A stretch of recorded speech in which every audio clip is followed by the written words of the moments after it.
Namo tasse bhagavato arahato samma sambuddhase. Namo tasse bhagavato arahato samma sambuddhase. Namo tasse bhagavato arahato samma sambuddhase. Today we are going to talk about the Cūḷakammavibhaṅga Sutta. And I will also tell a story about the person who taught me meditation and how this relates to the Cūḷakammavibhaṅga Sutta. I will only speak a little bit about the Cūḷakammavibhaṅga Sutta. And then I will talk about the person who taught me meditation and how I contacted him 20 years later. And we'll see how that story goes. Now, the Cūḷakammavibhaṅga Sutta is a very important sutta.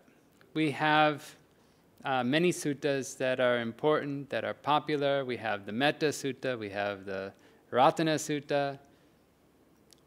We have many suttas and parittas that are in the chanting books. We also, even in the chanting books, we have some of the major suttas like the Mahasatipatthana Sutta, the Anapanasati Sutta. Anapanasati Sutta is not in the chanting book, but they're very popular. We have the Dhammacakkappavattana Sutta, which is in the chanting book, and we have Anaṭṭalakkhana Sutta, which is also in the chanting book. So besides the very, very popular suttas which are chanted or just overly known, like the Mahasatipatthana Sutta or the Anapanasati Sutta, we have thousands of suttas, but there are some suttas which stick out as a major teaching for the core Theravada Buddhist teachings. One of those suttas is the Cūḷakammavibhaṅga Sutta. And so this is the discourse on kamma, and it also talks about the effects of kamma. Some of you might know it as karma. In Theravada we say kamma because we focus on the Pali language, and other forms of Buddhism, they focus on Sanskrit. The Hindus, they also focus on the Sanskrit language.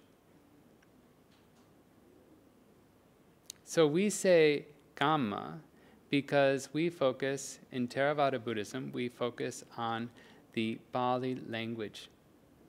And other sects of Buddhism, they focus on the Sanskrit language. Hinduism also is Sanskrit-based. So Theravada Buddhism is very unique in that it focuses on the Pali language. So we have kamma, and in Sanskrit we have karma. So there's a difference, kamma and karma. And so we say kamma. So we talk about how kamma has its effects. If you do things, it will have effects. Now, a lot of people, they don't understand karma. When something happens to them, usually something bad, they say, oh, it's my karma. But actually, these are the effects of karma. So we have cause and we have effect. This sutta is about Subba, and he is the son of Todeya. And Todeya passed away, but when he was alive, he was very wealthy, and he was very stingy and a miser, we could say. He didn't share anything, he didn't give donations. And when he died, he was a dog in his very own house. He was reborn as a dog in his very own house. Now, Suba didn't know that this was his father as a dog, and he was very friendly with the dog, and he even let the dog stay in his bed.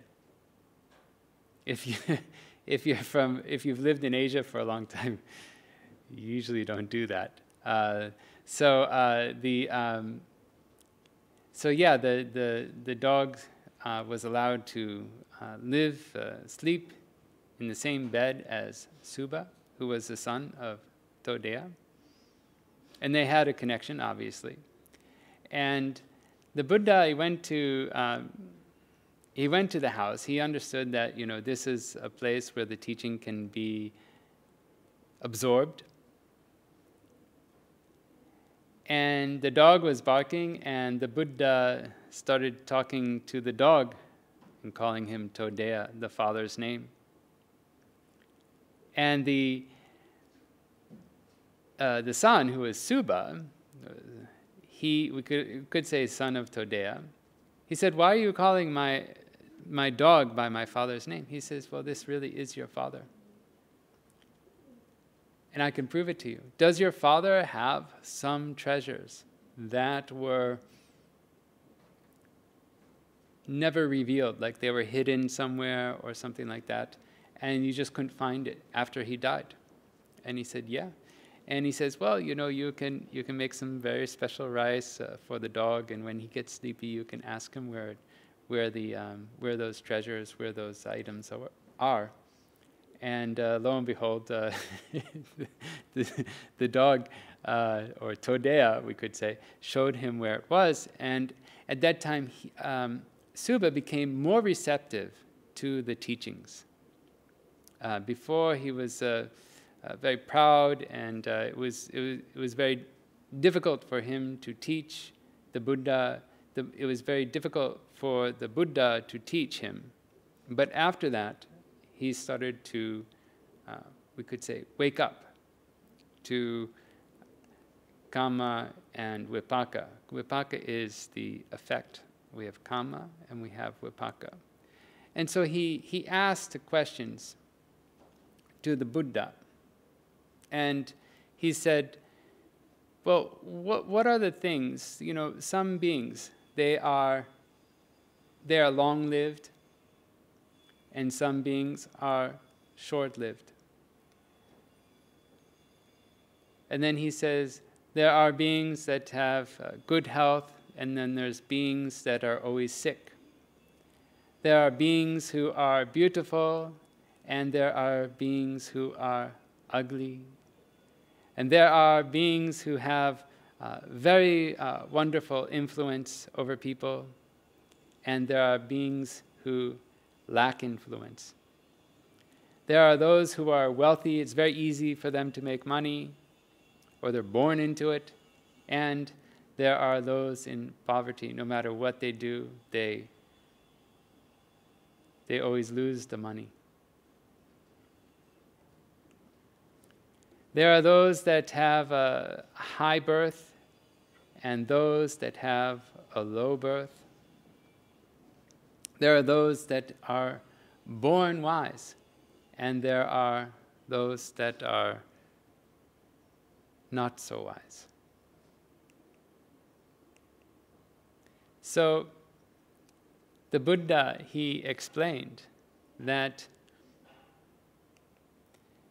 if you're one who kills living beings, like maybe you go hunting, or you've killed a person or something like that, you will go to the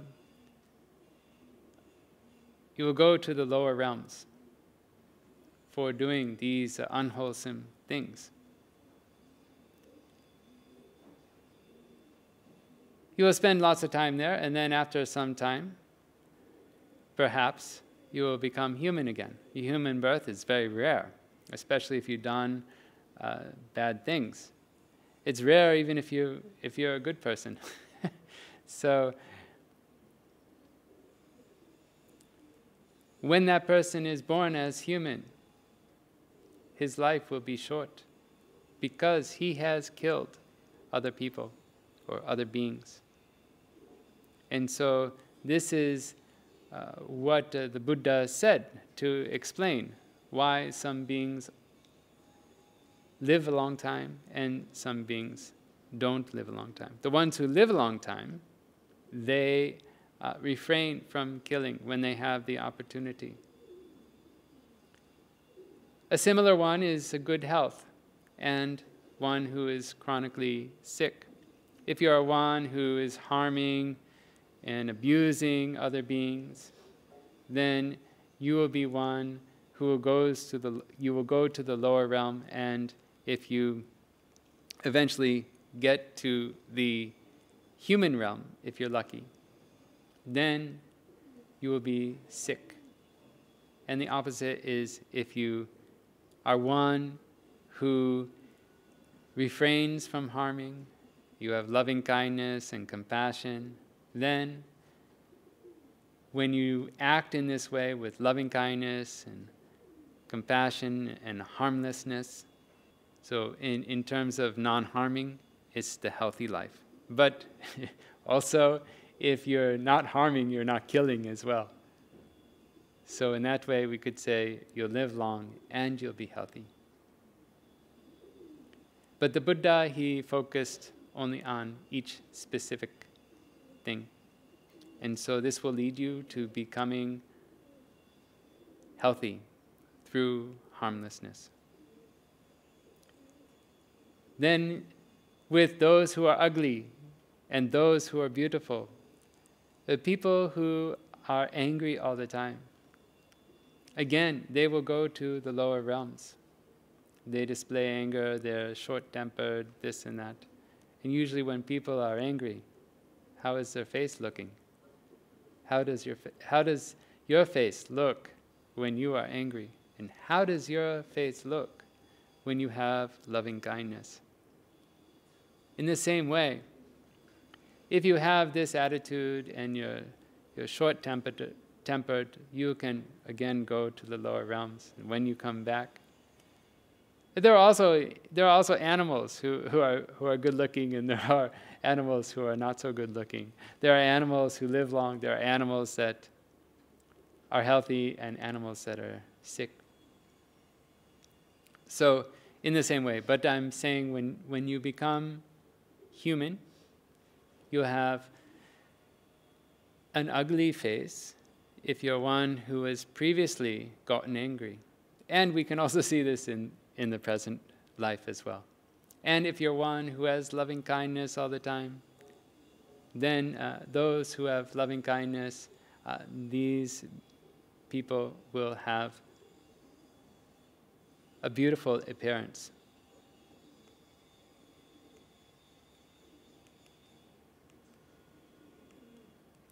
And then we have the actions for influence. Now, those who they're envious and they hold grudges, these people, again, they will go to the lower realms. When they become human, they will have lack of influence. They say something and nobody listens to them. It's like they're talking to a wall. And some people, they're very influential. They're not envious, they don't hold grudges, and when they become human, they know how to influence people. They say, this is one way to do things, and people listen to them. And so that is how to be influential, not to be envious of others, and not to hold grudges. The actions leading to wealth and poverty, again, in the original story, a matter of fact, if you're very miserly, you're stingy, you're not open to giving, you want to hide your money, you want to hide your possessions, then, of course, you'll go to the lower realms, and when you come back, you'll be born as someone who is poor. And if you're one who gives any one of the 10 dana items, food, drink, clothing, we say carriages, but this is vehicles. It can be something like slippers as well. Garlands, scents, ointments, beds, dwellings, like a kuti,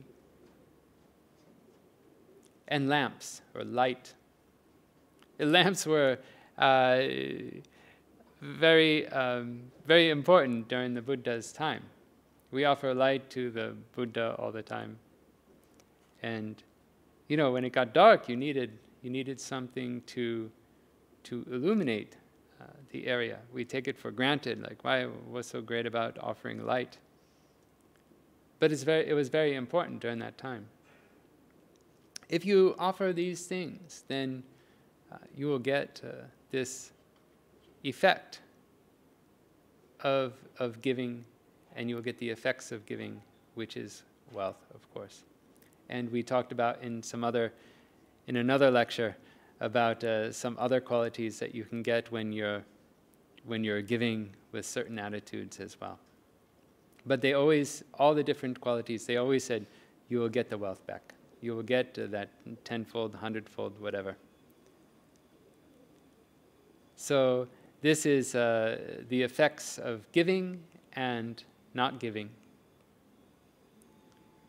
And then we have actions that give a low birth, being and a high birth. So if you're one who is arrogant and disrespectful, then you'll go to the lower realms, and then when you become human, you'll get a lower birth. And then if you're one who is respectful and humble, then when you're human, it's always not guaranteed, but when you're a human, you'll be born in a high birth. And lastly, there are 7 pairs. There are 7 pairs that I just mentioned. This is the last pair. Wisdom and, we could say, foolishness or lack of intelligence, those who are wise and unwise. And these people who are unwise, they don't go to the wise people, they don't ask questions, what is beneficial, what is good for my next birth, how do I get enlightened? They don't see the religious people, and they don't seek their own salvation, we could say, or their own wisdom by asking questions and learning. They need to do that. And if they don't, of course, they don't get guided right, and they can fall into other unwholesome actions, and they can go into the lower realms very easily. And if they come back from the lower realms, they will become not so wise. So when you give donation, you need to know about cause and effect. And when you give donation, if you pay attention to cause and effect while you're giving, then you can have a triple-rooted birth. It's very important. And so if you ask the religious people, what is beneficial, how do I make a donation, how should I have my mind when I'm making a donation? In that way, that is how you get a birth that is triple-rooted. For human realm, normally it's either double-rooted or triple-rooted. And the difference between triple and double-rooted is wisdom. So there's wisdom, and this affects you throughout the whole life. When you give, you have alobha, adosa. And if you have the triple-rooted, you have amoha, which is wisdom, jnana sampayutta. So it's very important to ask the questions from those who know maybe the Abhidhamma, the Theravada teachings, the Orthodox Theravada teachings, and ask them questions about what is beneficial, how to escape from samsara, etc. And then it's very useful for you, in addition to giving and having the mind which is correct for it to yield results for a triple-rooted birth with wisdom. So that concludes what we will talk about, the Cūḷakammavibhaṅga Sutta.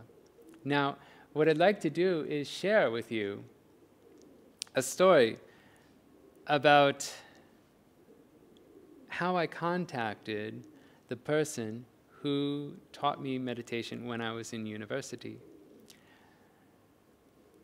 I had known this person when I was younger. I was friendly with his younger brother. This person, his name is Brett, and I was friends with his brother named Kyle. He was more my age. We were in school together. And Brett went to my university. And I remember I started to identify as Buddhist, and I asked him to teach me meditation because I thought, yeah, if I'm Buddhist, I should meditate. And so he came over to my place, and I asked him, I said, should I light a candle? Because, at that time, in the late 80s or early 90s, I think it was, meditation was just stuff we saw in the movies. And usually they have like a candle and some incense. And so I asked him, should I light a candle? He says, if you want to light a candle, you can light a candle. I said, should I light some incense? He says, if you want to light some incense, you can. And so he taught me how to count my breath. He taught me to count up to 10 and then back to 0, count up to 10, back to 0, up, down, like this. And it was something that I just stuck with. I'm not sure why, but I stuck with that. And there are many reasons why I became a Buddhist monk, why I got more and more interested in meditation, and then how that led me to Buddhism and eventually Theravada Buddhism, and then eventually wanting to become a monk, in particular at meditation monasteries. And so I was staying at Nauyana, and at that time we didn't have much internet. The internet was starting to come around. I didn't know what Facebook was. Someone told me about. I read about Facebook, and I asked one of my friends. I said, "What is Facebook?" And she had to tell me what it was. And I had someone show me what Facebook was. And at Nauyana we didn't have any internet. And I went to this place called Upatkanda. It's in the mountains above Kandy. It's a very beautiful place, nice and cool temperatures. And I went there actually to see if I could use the internet because they had a computer there. And I went there sort of as a vacation from my retreat to use the computer. But when I went there, the computer was, we could say, fried from the lightning. And they said, well, we have a donor who has internet, and we can get a 3-wheeler for you, and we can set you up, and you can do your exploring on the internet. And so I went to this person's house. I used the internet, and I decided to look up. But at that time, they had some type of intelligence research thing. I don't know if they have it anymore. I can't remember the name of the website. But at that time, they gave everything away for free, or a lot of things for free. And I was able to look up my old friend, Brett, typed in his name, where he was originally from, and I could see all the different places he went. I could see that I vaguely remember that he was going to be a Spanish teacher, and I could see, if I remember correctly, that he went to Spain, and that he went to Brazil, and he traveled around the world. He went to some Spanish-speaking or Portuguese-speaking countries, and then he settled back in Connecticut, which is where we're from. And I guess he's a Spanish teacher now in a public school or something like that. And I got his telephone number, and I wrote it down, and I went back to the monastery, and I had these little, they call SLT phone cards that my father would send me so that we could talk. We used to talk once a month. I used to walk down the mountain and come to the office, and I type in the codes, and then I type in the number, and then I could make a telephone call. Those were the good old days, yeah, when we didn't have so much technology. What an effort it was. What an effort it was just to use the internet, or just to make a telephone call. So I went back to the monastery. I had his telephone number. I typed in the codes, and I called his number, and a lady answered. And I didn't know if this was like, if he moved, it was an old number or whatever. And I introduced myself. I said, "Hello, my name is Bhikkhu Subhuti. I'm from Sri Lanka. I'm calling from Sri Lanka, but I'm trying to find a person named Brett, and I'd like to speak with him. Is he here?" And you could hear they had one of the old phones that we all know from that time, and you could hear them holding it against their chest, and there was muffled noise and whatever, like, "Who is it? What is it? What's going on?"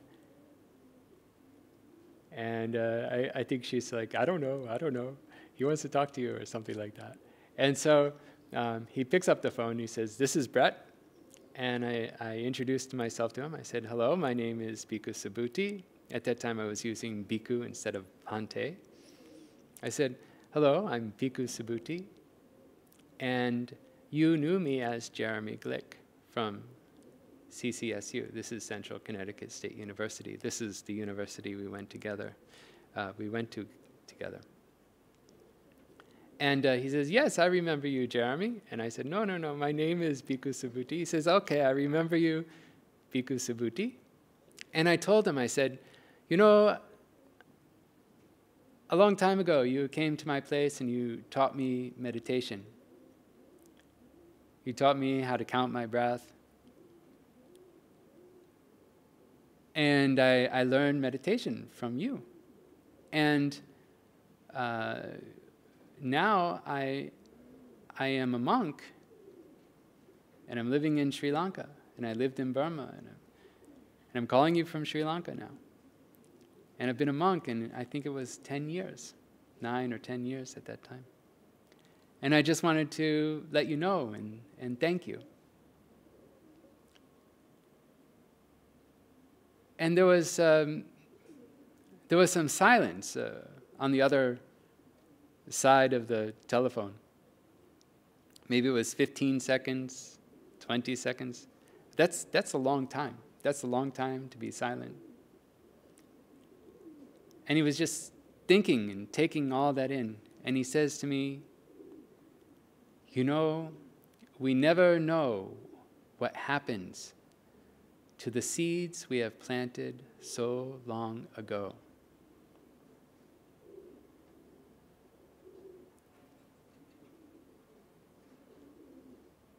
We don't know what has happened to the seeds we have planted so long ago. And that was really wise. It was really wise of him to say that. In some ways, we could say he's still a teacher. We don't know what will happen to the seeds we have planted so long ago. You know, seeds are these like little things. And they can turn into huge redwood trees or whatever. They can turn into anything. They can turn into something very, very big.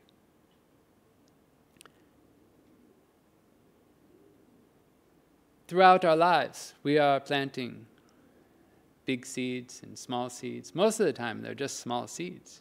This was just a routine.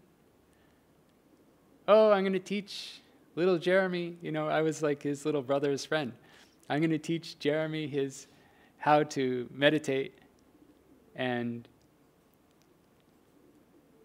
it ended up being something that was a seed that was planted, and I took care of that seed. And it grew.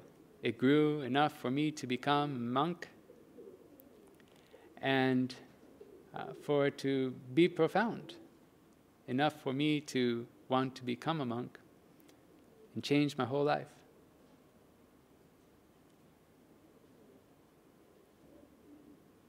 So we do little things, and they can turn into big things. You might give alcohol to someone. You might say some mean words to someone. You might bully a person. These things could be like the last straw on the camel's back that breaks the back of the camel.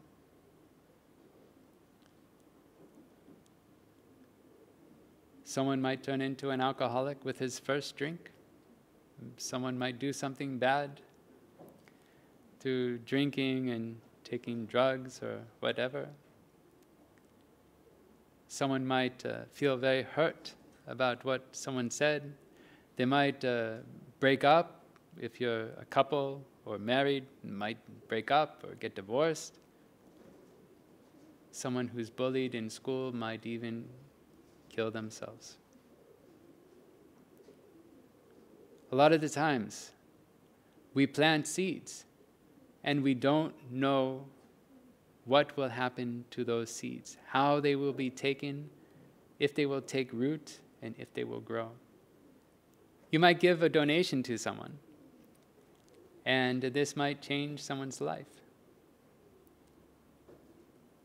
It might help them, and they might remember it. For instance, you might give someone some food when they need it the most, and they'll remember it. You might give someone some mala beads, some rosary beads. You might just have this feeling to give food, or you might just have this feeling, this magical feeling, to give mala beads to someone, these counting beads. Or even glue. Invite someone over to look and take some junk. And then, I guess it was 9 years for one story to turn into a video, and another one was maybe 5 years ago. So these things, sometimes they stick, and people remember them, and then people tell the stories again, and then these can affect other people as well. So seeds can produce other seeds as well. You might be able to give knowledge. You can give knowledge to someone. You can teach them meditation, even. You can teach them about Buddhism. You can teach them about triple-rooted births. And so that's also very important. You might not necessarily give, but you give someone a chance by giving them a loan or something like that. So there are many different things that you can do to plant seeds. And one of the things to do is to reflect. Am I planting good seeds, or am I planting bad seeds? Because you will get these results. We have a sutta that we chant. It's in the chanting books. Sometimes it's called Dasadhamma. Sometimes it's called the Pabhajita Sutta. We have 10 things that one who has gone forth should reflect. again and again and again. Kamma sakomhi, kamma dayado, kamma yoni, kamma bandhu, kamma patisarano, yam kammam karisami, kalyanam va papakam va, tasadayado pavisamiti. Bhavma jitena abhinham, pachavekitabham. It is the actions that I own, it is the actions that I am heir to, it is actions that I am born from. The actions are my kinsfolk. Actions are my refuge. Whatever actions I perform, whether they are good or bad, to that I will be the heir.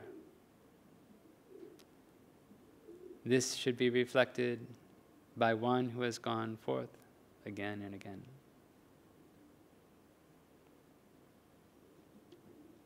So we talked about the Cūḷakammavibhaṅga Sutta. There's the 7 pairs. The 7 pairs and the 7 results. The results of long life, good health, beauty, being influential, the wealth, having a high birth, and wisdom. Do you remember? Do you remember what causes a long life? You don't kill, you get a long life. You don't harm, you get good health. You have loving kindness and you remove anger, you'll be beautiful. You're not envious, you will be influential. You give dana, you give donation, you will be wealthy. You're respectful and humble, you have a high birth. And if you go and you ask questions from the religious leaders, preferably Theravada, Buddhist monks or teachers who know the Abhidhamma and the commentarial explanations of the suttas, who can explain what is beneficial, then you will become one who is born with wisdom. There's no need to talk about the negative qualities. Just follow the positive qualities. And then we talked about my story. The person who taught me meditation, he said, we never know what will happen to the seeds we have planted so long ago. And it is the actions that I own, it is the actions that I am heir to, it is the actions that I am born from. Actions are my kinsfolk, actions are my refuge. Whatever actions I perform, whether good or bad, to that I will be the heir. This is one that should be frequently reflected on again and again by someone who has gone forth. So I hope that you can benefit from this story. I hope you can reflect on cause and effect. It's very important. Like I said, the Cūḷakammavibhaṅga Sutta is very important. If you ask monks, you say, besides the stuff we chant, besides besides the parittas we chant, besides the ultra-famous suttas, how high is the Cūḷakammavibhaṅga Sutta on the list of great suttas, great teachings in the vast thousands of suttas and teachings that are recorded? And they would say, yeah, it's a very important sutta. It's a very important sutta. So I hope that you can learn from this Dhamma talk, or you can look up the Cūḷakammavibhaṅga Sutta. I only covered a very small portion of it. The story of the dog is from the commentaries. And it's very important to be aware of cause and effect, and this will help you in your future. It will help you a lot. And maybe you can become one who is wise and help others. And maybe one day they can call you up 10 or 20 years later. I called him up 20 years later, actually. I think it was nearly 20 years later. I think he taught me in 1990, and I probably learned, I think I learned in 1990, and I probably called him in 2010, maybe around that time, maybe 2009. So, yeah, maybe someone can call you up and you can rejoice that someone has become a monk or someone has done something wonderful with their life because of the seeds that you have planted. Not only that, if you can reflect on your own kamma and that you are experiencing some positive effects in this very life because you have done some good things in the past, not just last year, 10 years ago. We're talking previous lives. And if you also experience negative effects, you can also reflect that this is also because of kamma that you have performed in the past, not just last year or 10 years ago, but in previous lives. So I hope that you can take this teaching and that you can get the proper birth, and so that you can reach Nibbana safely and quickly. Sadhu, sadhu, sadhu.